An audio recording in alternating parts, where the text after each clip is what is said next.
Hello.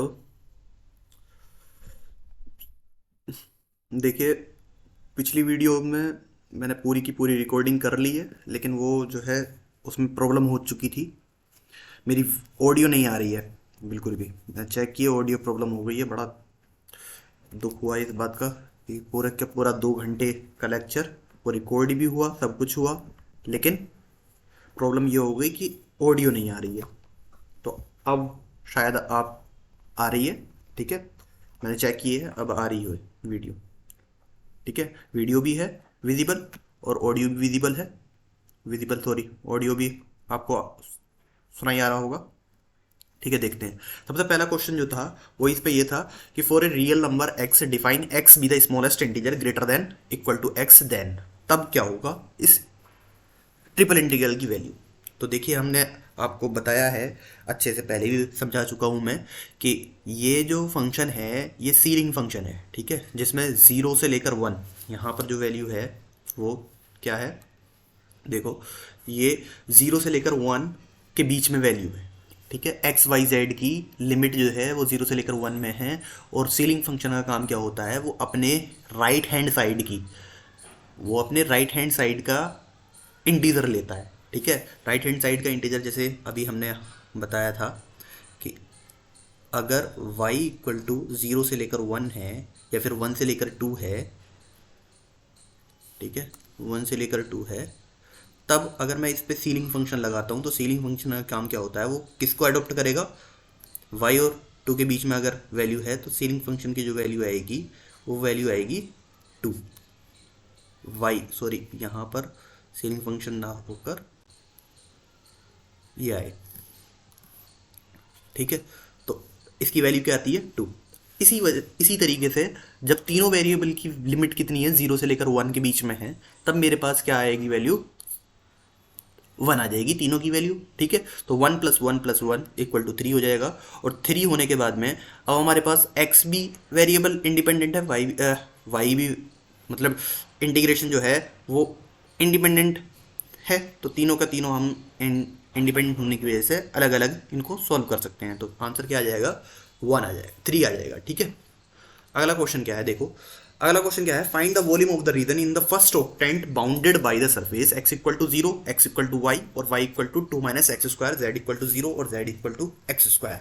तो volume निकालने के लिए कहा है आपसे, और वॉल्यूम निकालने के बाद पहले उससे क्वेश्चन में जो दिया गया है, क्वेश्चन में ये दिया गया है कि एक्स की लिमिट भी दी गई है, वाई की भी लिमिट दी गई है, जेड की भी लिमिट दी गई है और z equal to x square की भी लिमिट दी गई है। Z z equal to x square यानी जेड की भी लिमिट दी गई है, यानी तीनों वेरिएबल की आपके पास लिमिट है। लिमिट होने के बाद क्वेश्चन, जैसे ही हमारे पास तीनों की लिमिट है, तो अब हम आसानी से हम इस क्वेश्चन को आगे कर सकते हैं। देखो, सॉल्यूशन नंबर वन की हिंट मैंने लिख दी है यहाँ पर। हम जैसे कि जानते हैं वॉल्यूम जो होता है वो triple integral d x d y d z होता है। और एक्स की लिमिट कितनी है, एक्स की लिमिट है, देखो यहाँ से, सॉरी, y की लिमिट जो है हमने d y d z d x की तरह इसको सॉल्व किया है। तो d y d z d x की होने की वजह से y की लिमिट कितनी है, जीरो से लेकर, कहाँ गया, देखो यहाँ पर y इक्वल टू जीरो से लेकर वन माइनस जेड। एक मिनट, ये जो क्वेश्चन है, हम्म,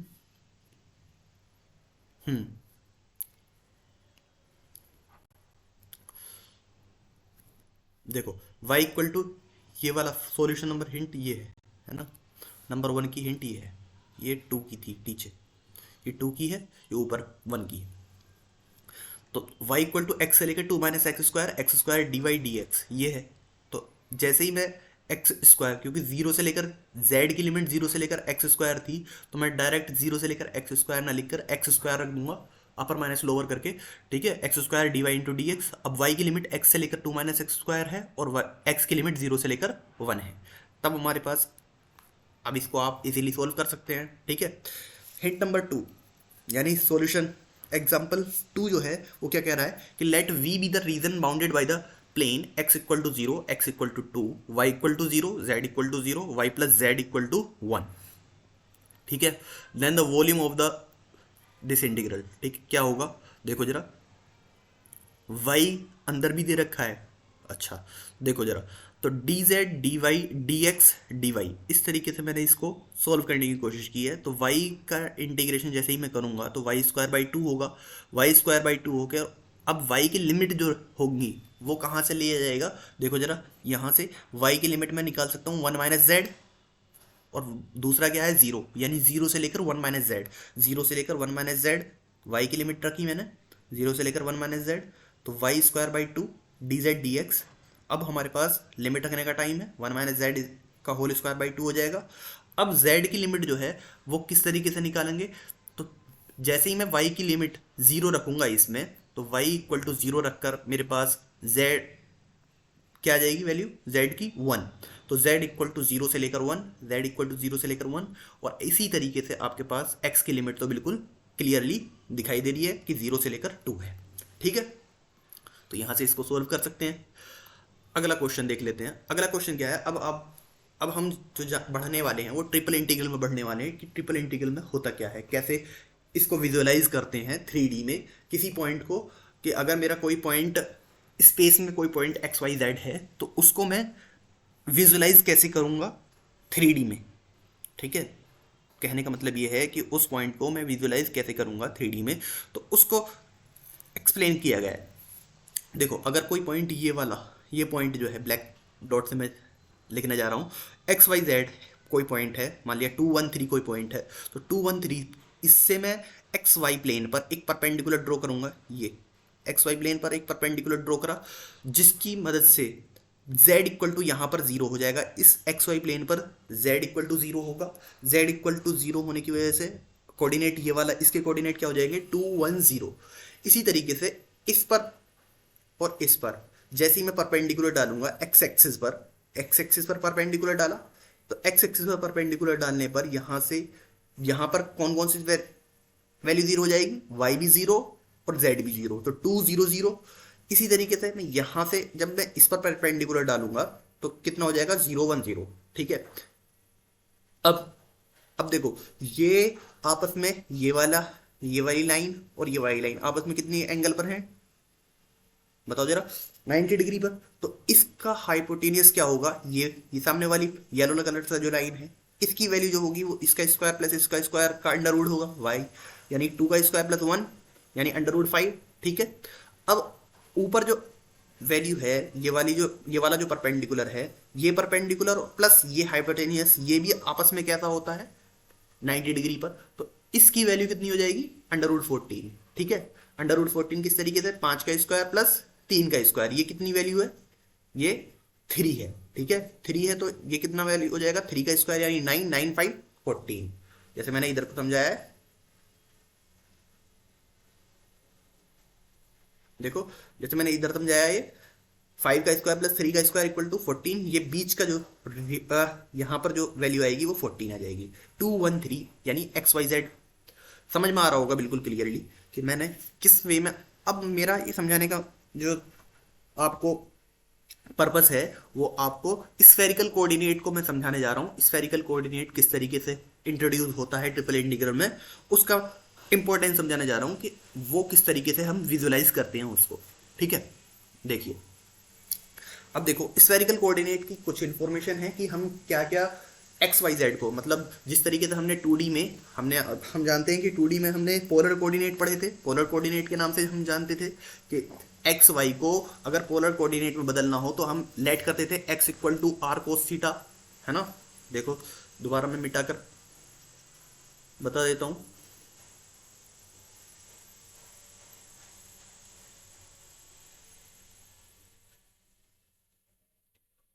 मुझे बड़ी दिक्कत हो गई कि मेरी पूरी की पूरी वीडियो की आवाज़ गायब हो गई, मुझे इसी PDF से पढ़ाना पड़ रहा है, वरना इस टाइम में मुझे आगे बढ़ना था। चलिए कोई नहीं, करना तो पड़ेगा।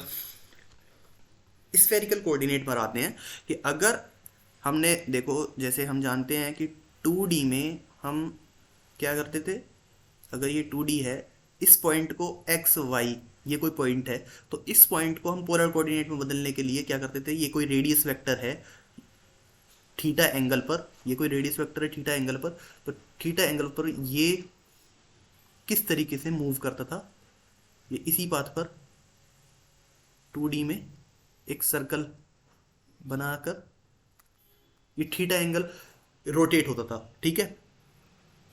इसकी मदद से मैं अभी 2D में हमने एक सर्कल को देखा था, सर्कल पर मूव करता हुआ पॉइंट देखा था। अब हम जो जा रहे हैं वो हम जा रहे हैं 3D में।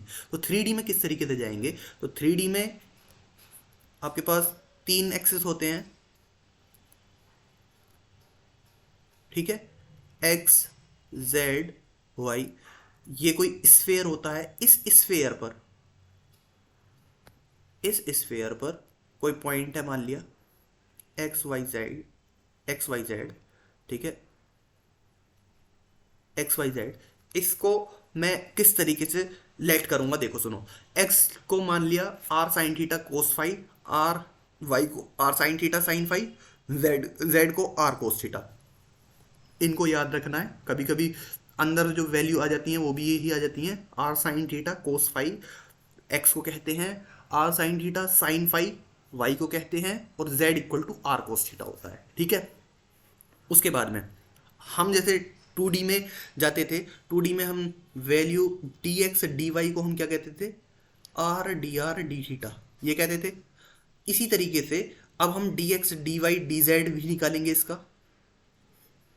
अच्छा, मैंने एक बात बताई थी, आर ना लिख के मैंने बताया था कि ये जैकोबियन होता है, ठीक है, Jacobian d r d theta होता है, जहां पर 2D में जैकोबियन की जो वैल्यू आती थी वो आर आती थी, है ना। तो d x d y d z में Jacobian d r d theta d phi ये हो जाएगा, ठीक है। अब इस जैकोबियन की वैल्यू हमें किस तरीके से फाइंड करनी है वो आपको पता है कि ये फॉर्मूला होता है जैकोबियन निकालने का, del x y z over del r theta d phi, है ना। तो del x over del r, del x over del phi, del x over del theta, del x over del phi, है ना। D इसी तरीके से Y के respect में इसी तरीके से पार्शियल डेरिवेटिव करेंगे, उसका डिटर्मिनेंट को सॉल्व करेंगे, डिटर्मिनेंट सॉल्व करके आप ये फाइंड करेंगे कि उस जैकोबियन की जो वैल्यू आ रही है वो आर स्क्वायर साइन थीटा आ रही है, ठीक है। अब देखो ये एंगल जो है वो किस तरीके से है, देखो इसको समझने का है कि यहाँ पर थीटा जो है वो क्या है, थीटा जो है वो क्या है, इसको मैंने पहले ही समझा दिया है, तो इसको समझाने की ज़रूरत नहीं है अब।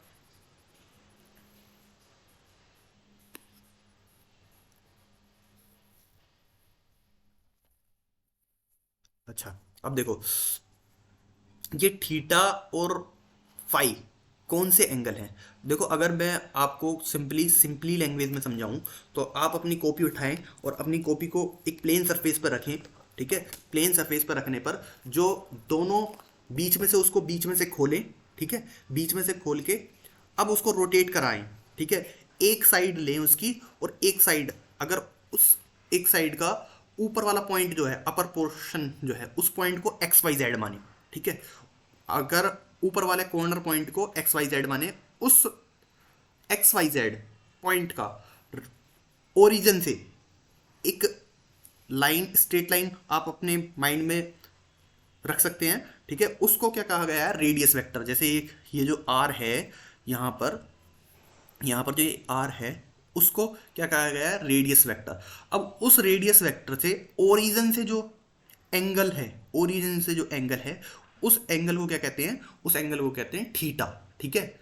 वो क्या होता है, रोटेशन एंगल, वो क्या होता है, रोटेशन एंगल।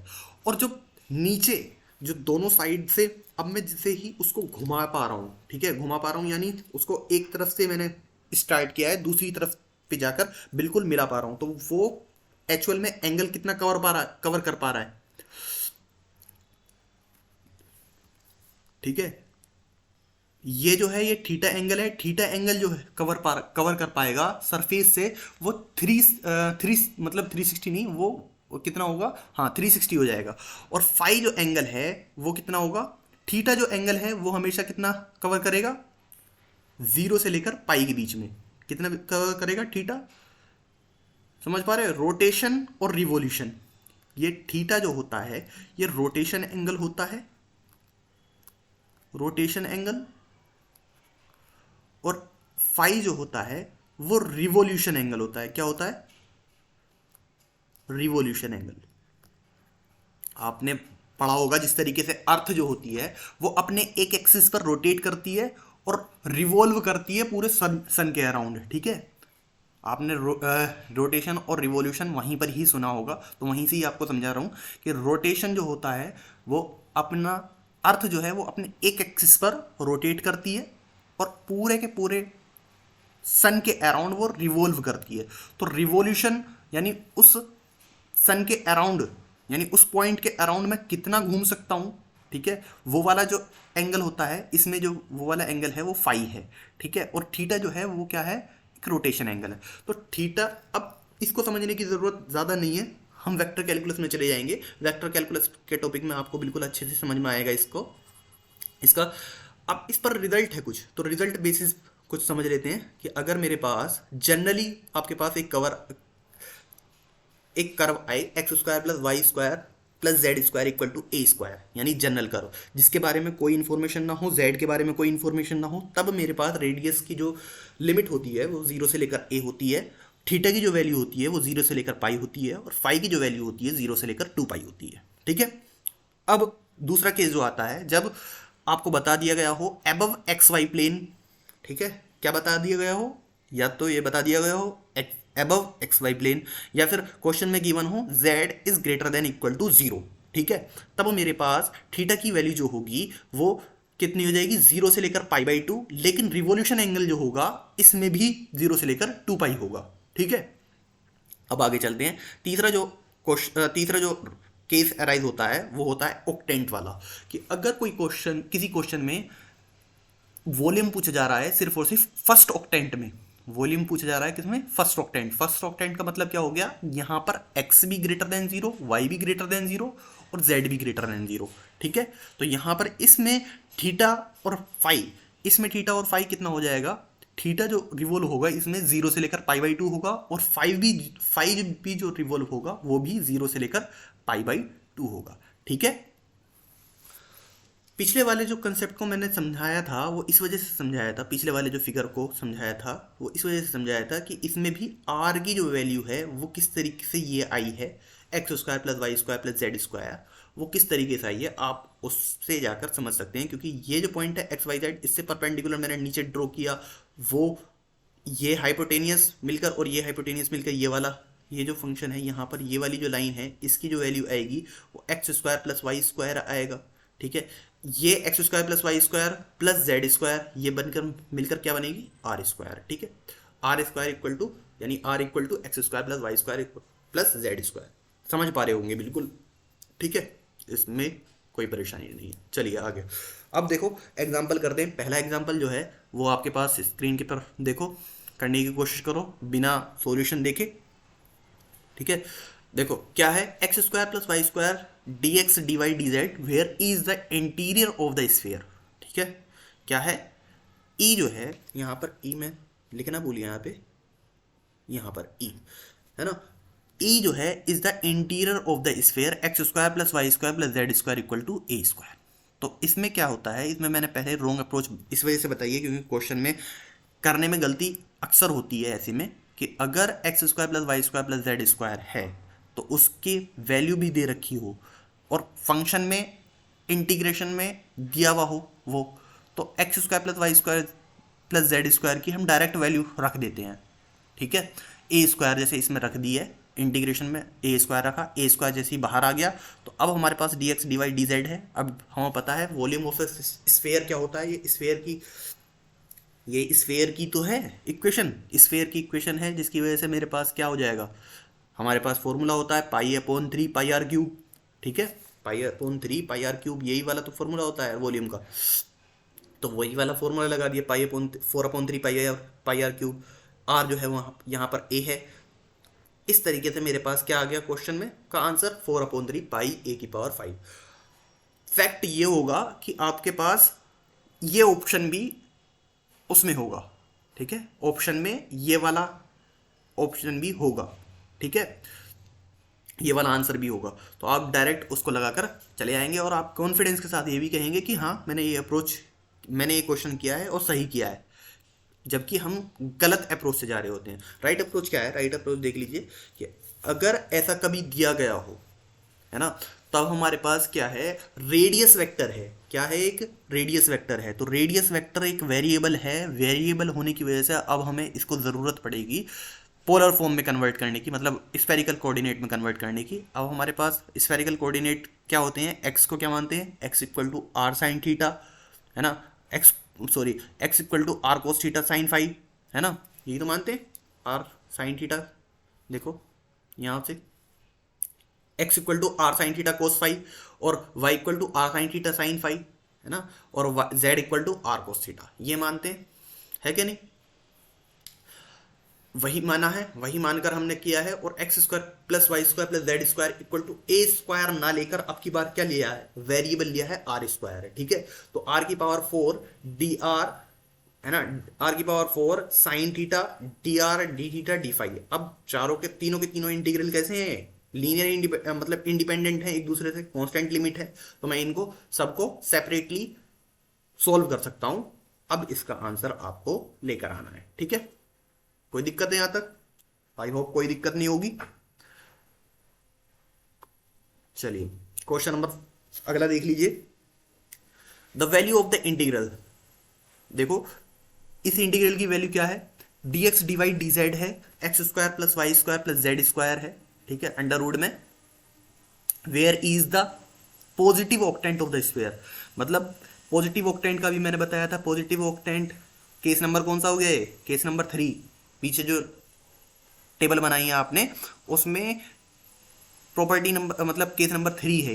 तो केस नंबर 3 में क्या होता है?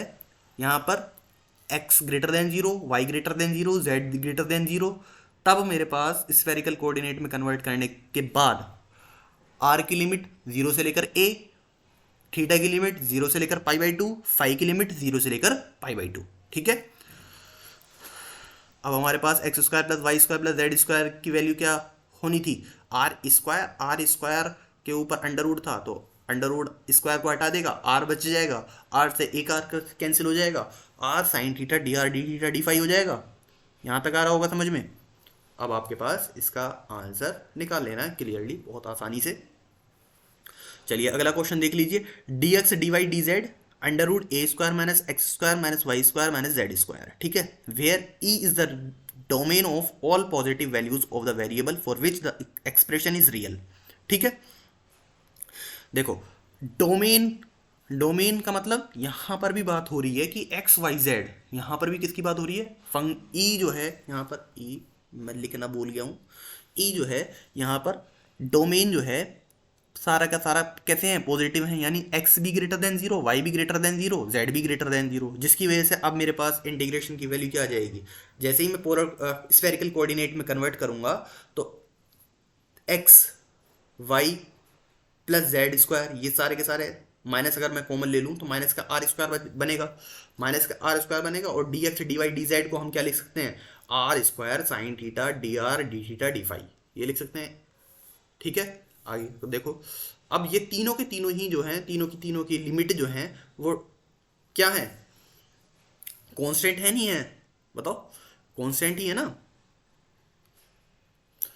A square minus r square, r square ये कांस्टेंट हो गया। डी आर 0 से लेकर ए, इसकी limit sine theta d theta, यानी थीटा की लिमिट 0 से लेकर पाई बाई 2, फाई की लिमिट 0 से लेकर पाई बाई 2, ठीक है। R equal to a sine theta. अब यहाँ पर इसको सॉल्व करने के लिए क्या करेंगे? R equal to a sine theta मानेंगे। ए साइन थीटा मान के क्या हो जाएगा? बल्कि r equal to a sine theta होता ही है, आपको पता है। जैसे ही मैं इसको सॉल्व करूंगा तो क्या आ जाएगा बताओ? D r equal to a cos theta d theta होता है, d r equal to a cos theta d theta हो गया। तो यहाँ पर कितना हो जाएगा? A square sine square theta a cos theta d theta, a cos theta cancel, बचेगा कितना? A square sine square theta. इसको हम सोल्व करेंगे, सोल्व करके ये कुछ आएगा आपके पास। इसको हम वेलीज फॉर्मूले से आपको सोल्व करना है। वेलीज फॉर्मूला इस वजह से कह रहा हूँ मैं यहाँ पर साइन स्क्वायर थीटा को आप सोल्व दूसरे मेथड से मत करना कि ऊपर 2 से मल्टीप्लाई करें नीचे डिवाइड किया, उससे प्रोसेस लंबा हो जाता है। और वेरीज फॉर्मूले का काम की शॉर्टकट है कि अगर 0 से पाई बाई 2 के बीच में sign square theta d theta, यानी साइन स्क्वायर साइन की पावर m यानी कोस की पावर एन, कोस की पावर एन या फिर साइन की पावर एम दोनों प्रोडक्ट में हो तब वेलीज फॉर्मूला काम में आता है। उसके पास उसके ऊपर मैंने आपको अच्छे से रिजल्ट लिखवा रखा है, नोट्स खोल कर देख लीजिएगा आप, ठीक है, उसमें मैंने आपको अच्छे से करा रखा है। ठीक, चलिए अगला क्वेश्चन देखिए। अगला क्वेश्चन क्या है, अब मेरे पास आपको बताना है गाइडिंग कर्व के बारे में। गाइडिंग कर्व क्या होता है? गाइडिंग कर्व क्या होता है, असल में मेरे पास कुछ मैथमेटिकल इक्वेशन ऐसी होती हैं हमारे पास कि वो 2D में तो कुछ और दिखाई देती हैं और 3D में कुछ और, जैसे कि हमारे पास यानी उनका डबल बिहेवियर होता है, 2D में अलग होता है, 3D में अलग होता है। तो जिन इक्वेशनों का बिहेवियर डबल होता है यानी 2D में अलग 3D में अलग, तो वो क्या कहलाती हैं, वो वही कर्व क्या कहलाते हैं, गाइडिंग कर्व कहलाते हैं। जैसे पर्टिकुलरली एक केस उठा लिया है x square plus y square equal to a square, तो ये किसको रिप्रेजेंट कर रहा है, 2D में सर्कल को रिप्रेजेंट कर रहा है, लेकिन 3D में किसको रिप्रेजेंट कर रहा है, जैसे कि मैंने आपको दिखाया है यहाँ पर 2D में बनाकर दिखाया है और 3D में बनाकर दिखाया है। 3D में ये डिफाइन कर रहा है सिलेंडर को और 2D में ये डिफाइन कर रहा है एक सर्कल को, ठीक है।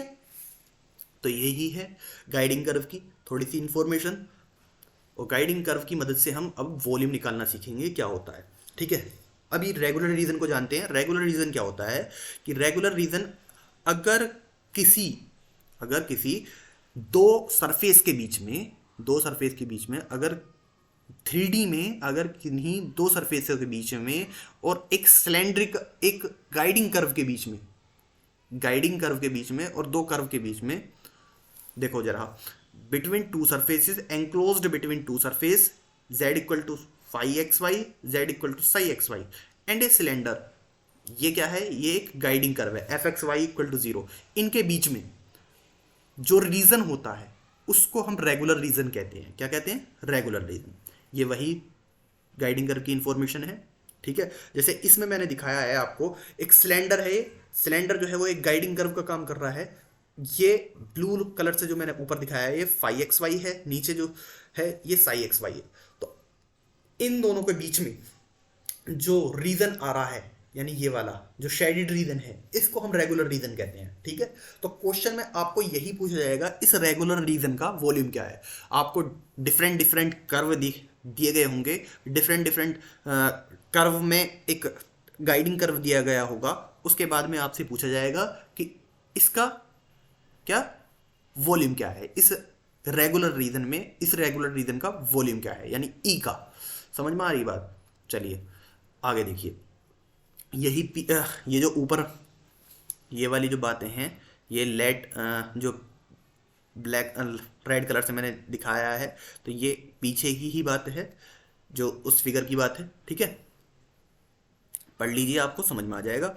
उसके बाद में मेरे पास ये है कि अगर मेरे पास पी एक्स वाई जेड, जैसे ये है ना, ये p x y z d x d y d z, ये है z की लिमिट कितनी, साई एक्स वाई से phi x y, p x y z d z d y d x, ये कोई इस तरीके से इंटीग्रेशन डिफाइन है। तब p का अगर यहाँ पर p जो है वो क्या होना चाहिए, पर्टिकुलर केस एक उठा लेता हूँ उस पर समझाता हूँ मैं आपको। पर्टिकुलर केस अगर e बाउंडेड बाई किस पे, अगर e जो है वो बाउंडेड बाई किस पे, z square equal to psi x y है। केस समझ लीजिए ध्यान से कि अगर z square equal to psi x y है तब का केस आपको पता है, ये जेड स्क्वायर भले से दे रखा हो लेकिन स्क्वायर हटने पर क्या हो जाएगा, plus minus under root psi x y हो जाएगा। और आपको पता है ये दो कर्व हो गए, ठीक है। ये कितने कर्व हो गए, प्लस में कर्व है और एक माइनस में कर्व है, ठीक है। ये दो कर्व हो गए आपके पास। तो दो कर्व होने की वजह से अब मेरे पास अपर माइनस लोअर, अपर कौन सा कर्व होगा, लोअर कौन सा कर्व होगा। आपको डेफिनेटली ये भी बात पता होगी कि अपर कर्व कौन सा होगा, प्लस वाला, नेगेटिव कर्व कौन सा होगा, नीचे वाला, ठीक है। तो अपर माइनस लोअर लगा के यहाँ पर मेरे पास एक रिजल्ट आया है क्या, कि उससे मल्टीप्लाई हो जाती है 2 से। इस तरीके से समझ सकते हैं अपर माइनस लोअर से। या फिर आपको पता है कि इंटीग्रेशन में माइनस ए से ए है ना, और अगर फंक्शन कैसा हो, पॉजिटिव हो, अगर फंक्शन अंदर जो बैठा है फंक्शन वो इवन फंक्शन हो, तब मेरे पास माइनस ए से ए इंटीग्रेशन का बाहर निकाल कर देता था, क्या कर देता था, 2 से मल्टीप्लाई, 0 से लेकर a f of x y d y, है ना, ये आपको डी एक्स याद है, आई होप याद होगा। ठीक है, तो वही वाला मेथड इसमें लगाया है, जीरो से लेकर under root five x y किया है। पी एक्स वाई जेड को मैंने कहा है बाद में कि ये क्या है, एक इवन फंक्शन होना चाहिए। कैसा होना चाहिए, इवन फंक्शन होना चाहिए। समझ में आ रही है बात? ठीक है, तो टू डबल इंटीग्रेशन जीरो से लेकर psi x five x y p x y z d z d y d x. बात आ गई समझ में, बिल्कुल क्लियरली समझ में आ गई होगी। तो ये आपको रिजल्ट याद रख लेना है कि अगर जब कभी z square equal to five x y psi x y दिया हो और एक गाइडिंग कर्व दिया हो और एक कुछ जेड स्क्वायर में दिया हुआ हो, तब मेरे पास ये रिजल्ट आता है टू डबल इंटीग्रेशन जीरो से लेकर psi x y p x y z d z d y d x y. ठीक है, चलिए आगे बढ़ते हैं। जहां पर पी जो है वो जरूरी है कि वो कैसा हो, इवन हो। ठीक है, चलिए अगला क्वेश्चन देख लेते हैं एक इसी तरीके से क्वेश्चन पे। The value of the integral, बहुत छोटा लिख रखा है, शायद थोड़ा सा बड़ा लिख देना।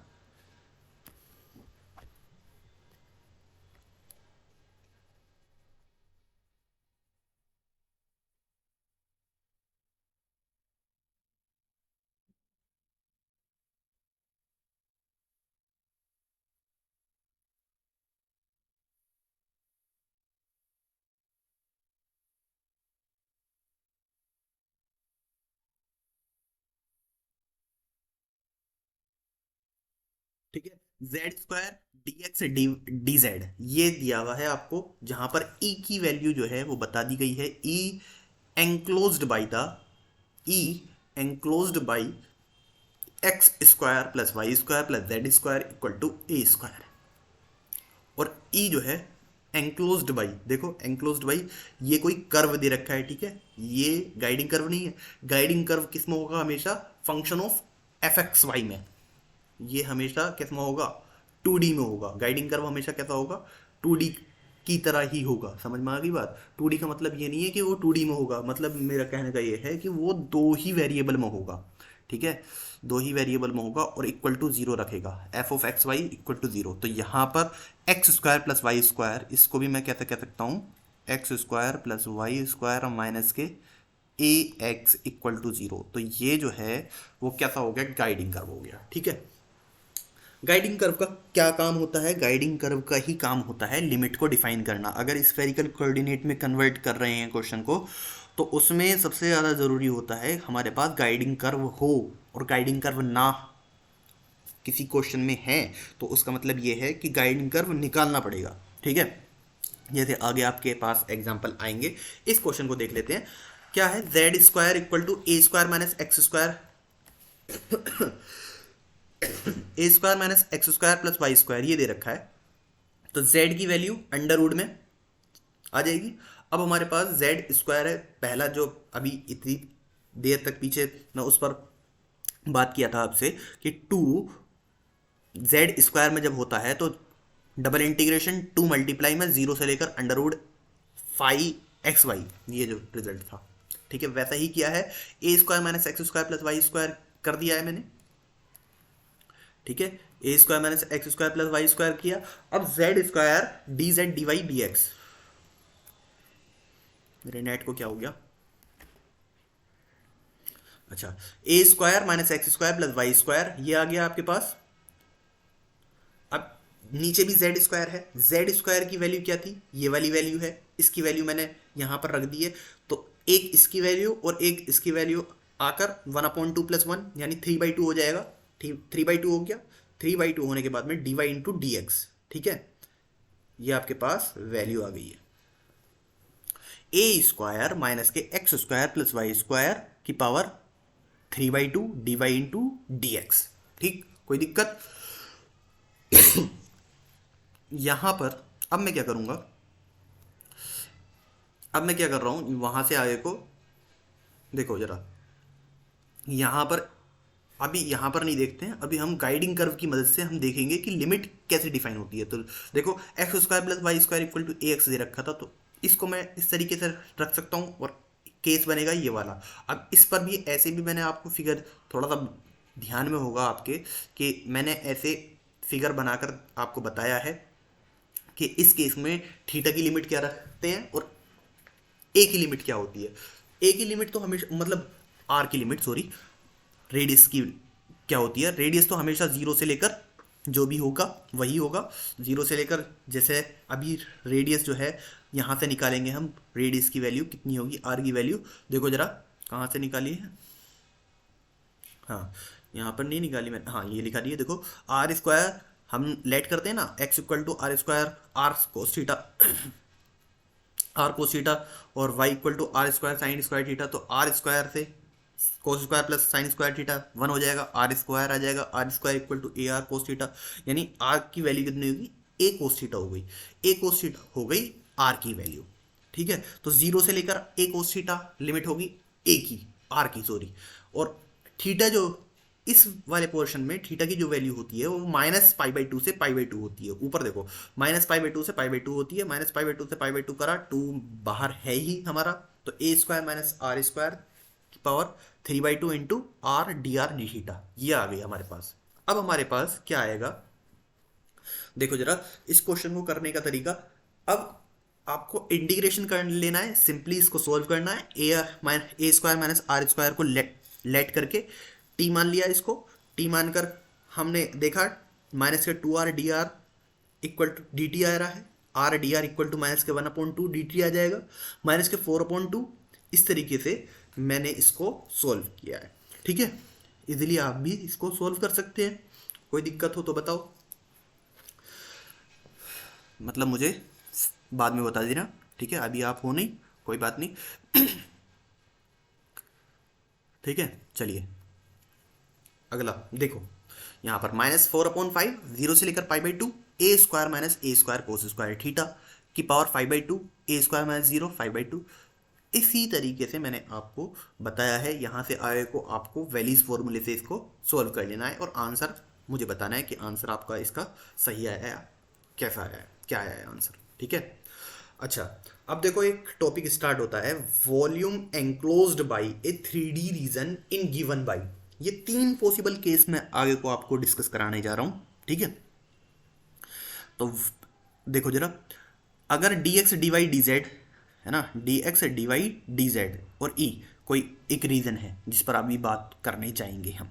ठीक है, तो वॉल्यूम जो होगा, अगर गिवन कंडीशन, हम जानते हैं कि वॉल्यूम को इस तरीके से डिफाइन करते हैं, और अगर मेरे पास E जो है, केस 1 में पहला केस जो आता है वो ये है कि अगर E जो है वो एक ऐसा रीजन है जिसमें जो कि बाउंड कर रहा है एक सरफेस से, दो सरफेस से और एक सिलेंडर से, यानी सिलेंडर का मतलब गाइडिंग कर्व से, दो सरफेस हो गए और एक सिलेंडर हो गए, तब उसका वॉल्यूम क्या होगा।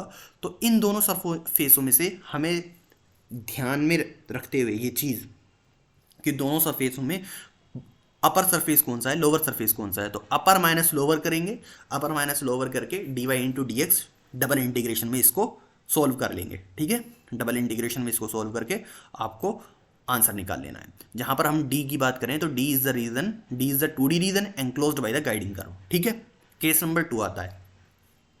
केस नंबर 2 में क्या होता है कि अगर E जो है वो एक ऐसा रीजन है बाउंडेड बाई वन सरफेस, कैसे bounded by one surface, z square equal to psi x y है, जेड स्क्वायर इक्वल टू क्या दे रखा है, साई एक्स वाई, और एक सिलेंडर दे रखा है f of x y equal to 0, मतलब एक गाइडिंग कर्व और एक कर्व, एक सरफेस और एक गाइडिंग कर्व, और ऊपर वाला क्या था, दो सरफेस और एक गाइडिंग कर्व, दो सरफेस एक गाइडिंग कर्व में अपर माइनस लोअर लगा देंगे, दूसरे वाले में अगर एक सरफेस दे रखा है तब क्या होगा, तब ये होगा कि अगर जेड स्क्वायर में दे रखा है तो 2 बाहर आएगा, double integration under root 5xy dy dx लग जाएगा, ध्यान में रखते हुए करना।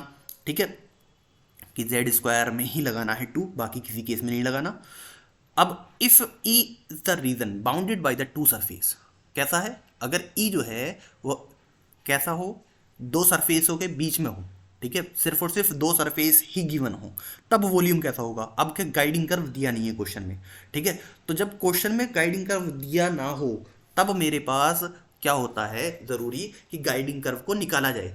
तो गाइडिंग कर्व को निकालने का तरीका यही है कि हम z को एलिमिनेट करते हैं। ठीक है, z को क्या करते हैं, एलिमिनेट करते हैं। जैसे where d is the 2D region, मैंने इधर देखो, इधर रेड लाइन से मैंने लिख रखा है कि डबल इंटीग्रेशन अपर माइनस लोअर लगाएंगे, इसमें भी ध्यान में रखते हुए कि अपर सरफेस कौन सा है, जेड, यानी दो सरफेस दिए हुए हैं जेड में, तो अपर माइनस लोअर लगाएंगे। अपर माइनस लोअर लगा के बाद में अब 2D में डबल इंटीग्रेशन में कन्वर्ट हो गया है। डबल इंटीग्रेशन में अब डी जो है वो कैसा है, 2D रीजन है enclosed by the guiding curve obtained by eliminating z. Eliminating z का मतलब क्या है कि दोनों जो कर्व दिए हुए होंगे हमें उन दोनों को इक्वल रख देना है आपस में।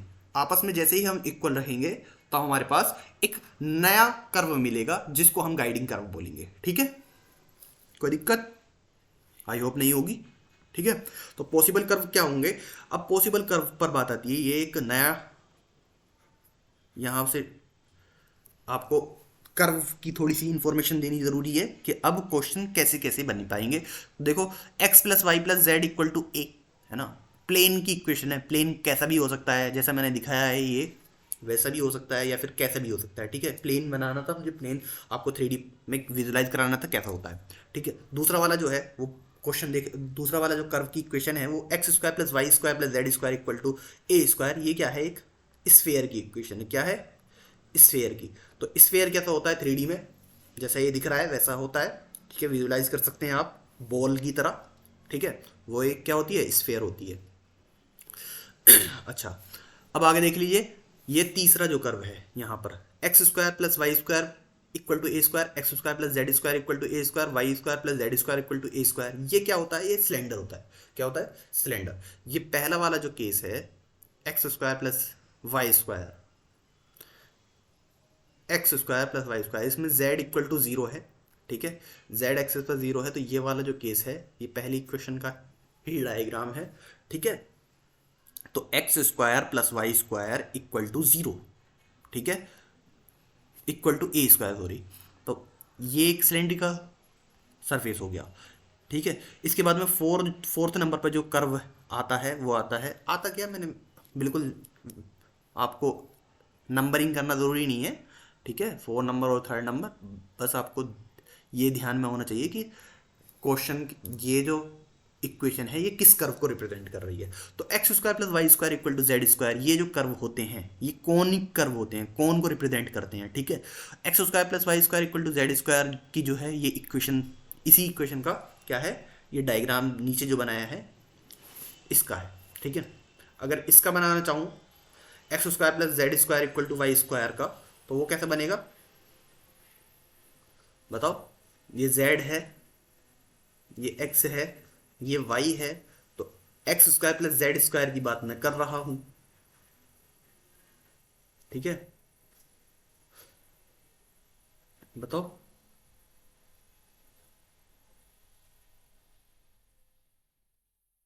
ये होगा, ये बताओ ये कौन सा कर्व हो गया, ये x square plus z square हो गया ना, यही वाला तो है।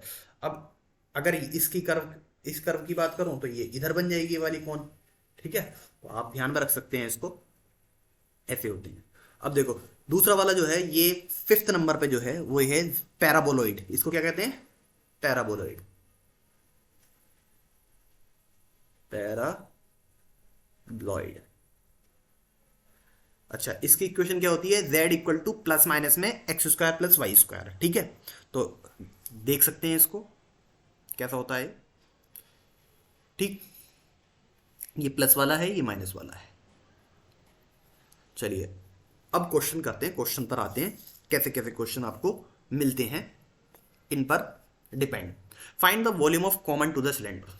ठीक है, इन वॉल्यूम का निकालना है हमें कॉमन टू द सिलेंडर, यानी दोनों के दोनों जो ये एक, ये वाला जो है ये और ये, इन दोनों में से हमें सबसे पहले ये देखना है कि कौन सा कर्व है, कौन सा सरफेस है और कौन सा गाइडिंग कर्व है। ठीक है, कौन सा सरफेस है और कौन सा गाइडिंग कर्व है, हमें सबसे पहले ये ध्यान में होना चाहिए।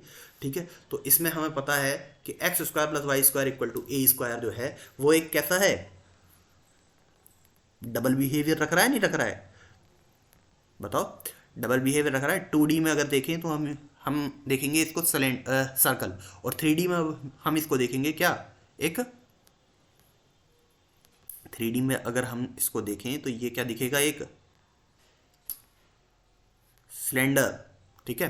तो वॉल्यूम इक्वल टू क्या हो जाएगा, अब जेड स्क्वायर, ये जो होगा, ये जब गाइडिंग कर्व है तो ये इसमें जेड है तो ये एक सरफेस है, तो z square equal to a square minus x square. अब ये जेड स्क्वायर का केस है, जेड स्क्वायर का केस है तो हम हमारे पास रिजल्ट है कि जेड स्क्वायर के केस में क्या करते थे, टू बाहर रखते थे अंडर रूट में, under root psi x y का मतलब यही है, ठीक है। तो a square minus x square आ गया, ठीक है, अंडर रूट में।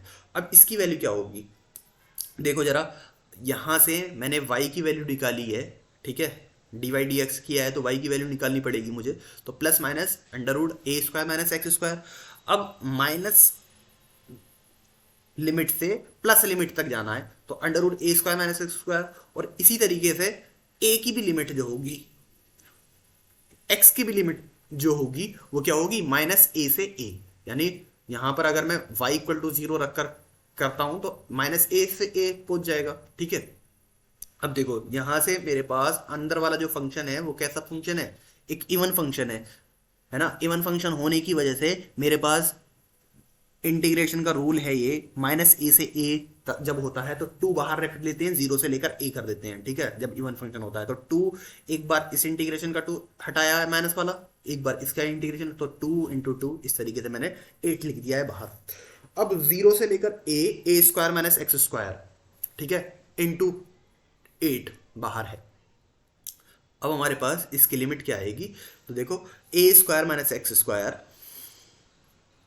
ए इंटू एक्स, ए इंटू एक्स, पहले वाले का इंटीग्रेशन करा ए स्क्वायर इंटू एक्स, जीरो से लेकर ए लिमिट है, एक्स स्क्वायर एक्स का क्यूब माइनस अपॉन 3, जीरो से लेकर ए लिमिट है तो 8 ए का क्यूब माइनस ए की पावर 3/3, ये जो आ गई है आपके पास, इसकी वैल्यू आ जाएगी 16 ए का क्यूब अपॉन 3। ये जो मैं आपको क्वेश्चन बता रहा हूँ ये आपको मैं इस वजह से तेज़ी से बता दे रहा हूँ क्योंकि मैं एक वीडियो बना चुका हूँ और थोड़ा सा कन्वीनियंट टाइम में मैं इन सबको एक्सप्लेन कर पाऊँ, तो इस वजह से मुझे ये थोड़ा सा तेज बताना पड़ रहा है। लेकिन आई होप आपको समझ में आ रहा होगा कि मैंने किस तरीके से बताया। अगर कोई चीज़ समझ में नहीं आ रही तो आप उसको रिपीट करके, वीडियो रिपीट करके आप उसको क्लियरली समझ सकते हैं कि क्या हुआ है क्वेश्चन में, ठीक है। चलिए कोई नहीं, आगे बढ़ते हैं।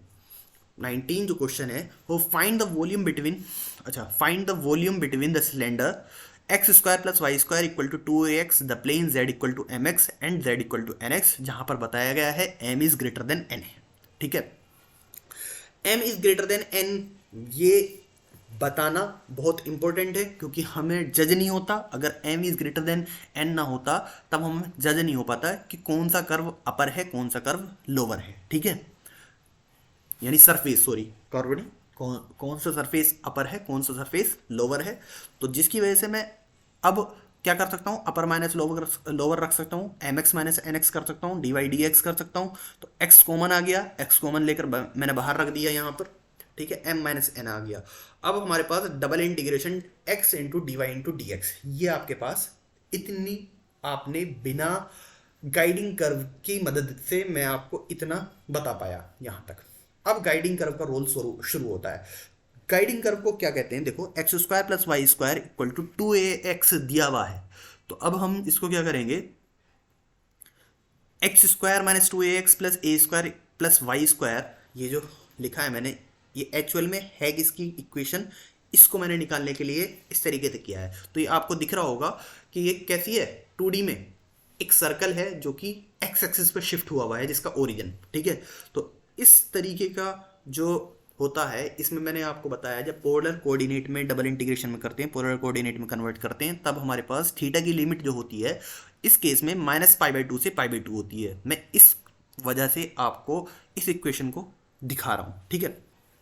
अब हमारे पास थीटा की तो लिमिट यहाँ से क्लियरली पता चल गई, लेकिन आर की लिमिट निकालने के लिए मुझे क्वेश्चन को देखना पड़ेगा दोबारा, मतलब गाइडिंग कर्व की इक्वेशन को देखना पड़ेगा, और x और y जो मानते हैं हम, लेट x पोलर कोऑर्डिनेट में x equal to r cos theta, y equal to r sine theta, इसको रखना पड़ेगा इस इक्वेशन में, ठीक है, ए इक्वेशन में। तो जैसे ही मैं इस ए इक्वेशन में रखूंगा, आर स्क्वायर को यहां पर लिख भी दे रहा हूं, put these value in equation 1, in equation a, ठीक है। तो r square cos square theta plus r square sine square theta equal to 2ar cos theta, ठीक है। यहाँ से r equal to 2a cos theta आ जाएगा। 2a कोस थीटा जैसे ही आया, अब आगे को देखते हैं। r की भी लिमिट आ गई है मेरे पास, थीटा की भी लिमिट आ गई है। तो अब थीटा की लिमिट जो थी वो -π/2 से π/2 होती, तो -π/2 को मैंने बदल दिया है, क्योंकि अंदर वाला जो फंक्शन है वो कैसा है बताओ, कैसा फंक्शन है, इवन फंक्शन है, जिसकी वजह से मैंने 2 बाहर लिख दिया है पहले ही। तो 2m-n 0 से लेकर π/2, 0 से लेकर 2a cos theta r square cos theta dr d theta, ये आपके पास इतना आ गया है। तो अब आपके पास आर स्क्वायर को इंटीग्रेट कर देते हैं। आर स्क्वायर को इंटीग्रेट करने पर r³ 0 से लेकर 2a cos theta d theta है ना, 0 से लेकर π/2। अब 2 इंटू m-n 0 से लेकर π/2 8a³ 3 cube theta into D theta, ये आ गया आपके पास। इसको हम सोल्व कर लेंगे क्लियरली बाई वैल्यूज फॉर्मूला। ठीक है, कर सकते हैं आप, कोई दिक्कत नहीं। अब देखो अगला क्वेश्चन जो है, अब ये क्या है, the volume of the closed region, क्या है, volume of the closed region bounded by the surface x² plus y² equal to 2x, equal to क्या है 2x, और z equal to 1, z equal to -1, ये दे रखा है आपको क्वेश्चन में। ठीक है, अब आपके पास ये दो कर्व दिया हुआ है, दो कर्व दिए हुए हैं और एक गाइडिंग कर्व दिया हुआ है। तो दो कर्व एक गाइडिंग कर्व, यानी केस नंबर 1। ठीक है, यहाँ पर जो केस नंबर 1 डिफाइन हुआ है वही वाला तो है।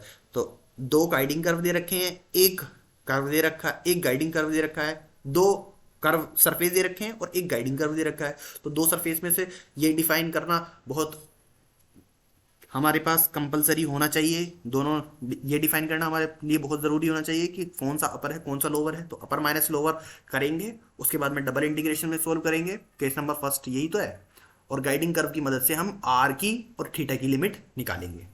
ठीक है, देखो यहाँ से 1 माइनस, अब +1 अपर है, -1 लोअर है, ऑब्वियस है। तो 1 माइनस -1 dy/dx इक्वल टू 2 बाहर, डबल इंटीग्रेशन dy/dx, आ गई बात समझ में। अब हमारे पास x equal to r cos theta, y equal to r sin theta let करा है। ठीक है, और ये दोनों के दोनों किस में रखने होते हैं, गाइडिंग कर्व की इक्वेशन में। ये वाली जो इक्वेशन है x² plus y² equal to 2x, तो x² प्लस y² को मैंने डायरेक्ट लिख दिया है यहाँ पर। यहाँ पर जो लिखा है r² equal to 2r cos theta, ये इसी इक्वेशन में पुट करने पर, ये जो इक्वेशन नंबर जो गाइडिंग कर्व की जो इक्वेशन है उसमें पुट करने पर हमारे पास क्या आ जाएगा, r की वैल्यू आ जाएगी r equal to 2 cos theta. ठीक है, कोई दिक्कत है यहाँ तक, r की वैल्यू आ गई।